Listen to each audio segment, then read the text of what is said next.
The Champions League round of 16 continues on Tuesday. A couple of results for you. We'll start with the one at Anfield, I suppose. 5-2 Real Madrid over Liverpool. It's funny, I tuned into this one at 2-0. And you said, Albert, this could be a wacky game, a crazy one.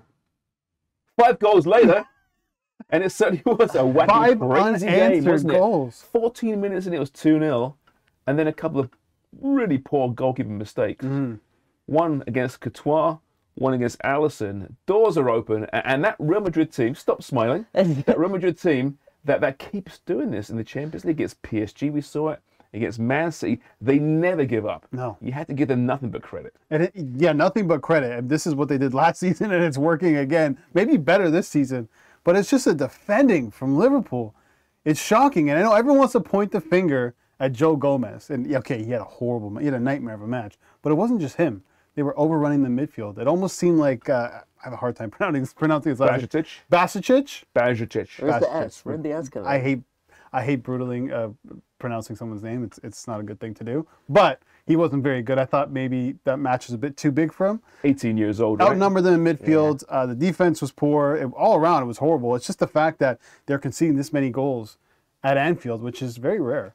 Man, I was ready. Sharps, I came in today, and I'm like, guys, are Liverpool back? Are they back? Are they back in contention in all these competitions? And it looked really positive early on. 2-0. They jumped out to a 2-0 lead. And just the way, the fashion that they unraveled, they conceded, it sucked the life out of Anfield. And quite honestly, this could be a result or performance that carries over into the rest of their season, which is what you hope for if you're not a Liverpool fan. But if you are, that's obviously not what you hope for. It was a capitulation, that is for sure. It's so rare you see that at Anfield. We're going back to some of the scores over the years, and to concede 5 goals at Anfield, you have to go back a long way. They conceded 6 in 1929. I saw that. And back in those 20s, some odd results back in the 20s, you know. Not even I remember those. I don't know, before you said there. Bloody Mikey Singh, eh? But yeah, a really poor performance. We haven't seen what Klopp says post-match just yet. But you're right, they've built some momentum in the league, looked pretty good, decent against Newcastle on the weekend. But that defense it looked old. Yeah. It looked broken down. It looked disjointed.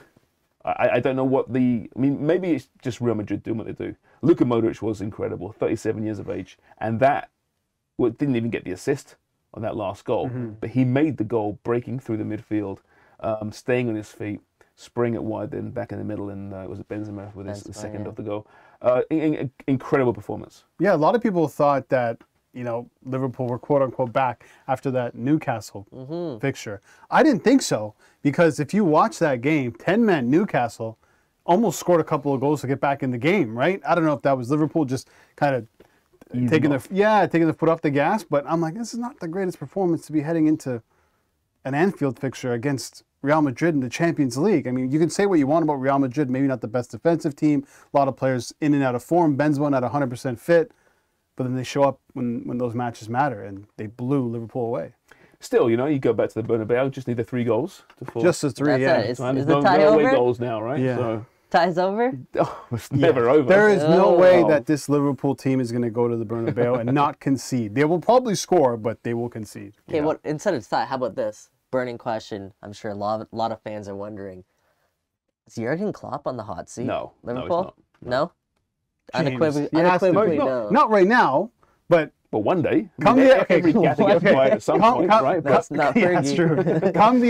That one. Come the end of the season, out of the Champions League, no top 4.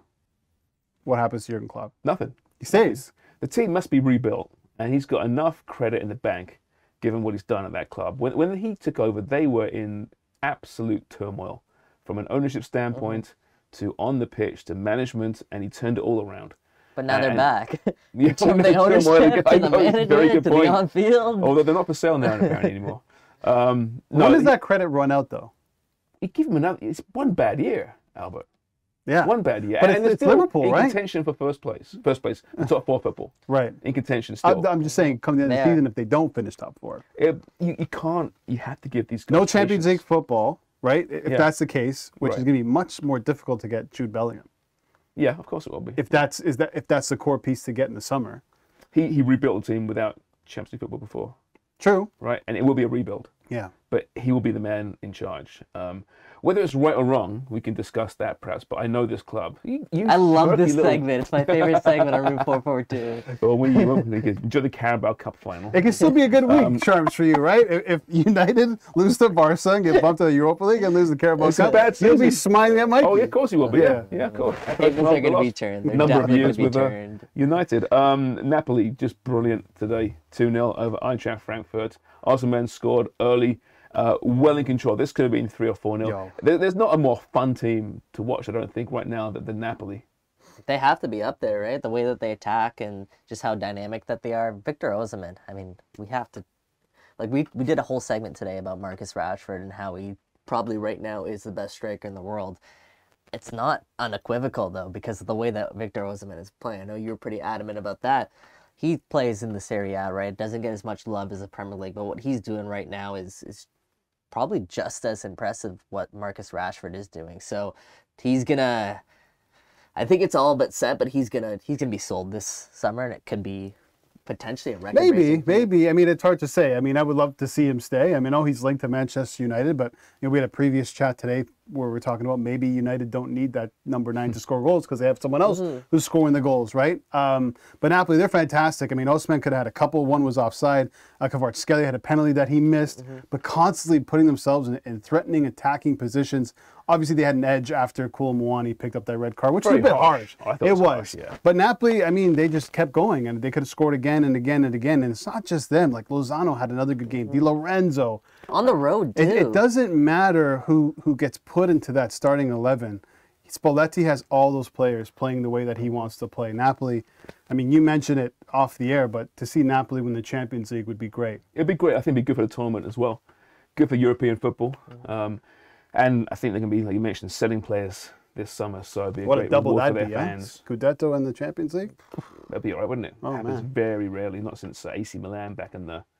Actually, Inter Milan did Inter, the treble, didn't they? With Mourinho, as he'll be happy to remind you over and over again. But that was back in 2011. It's been a while. 2009. Was it 9? I think 2009. I can't remember. Siri? Siri, when did Inter Milan win the... There's no Siri here, Albert. Sorry. Yeah. Alexa.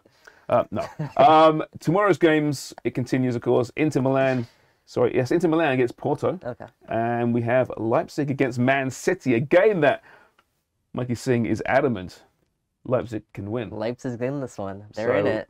Put some money on Leipzig and then blame Michael Singh. Don't do it. Don't do it. To pot. What a day in the Champions League. Really enjoyed that one.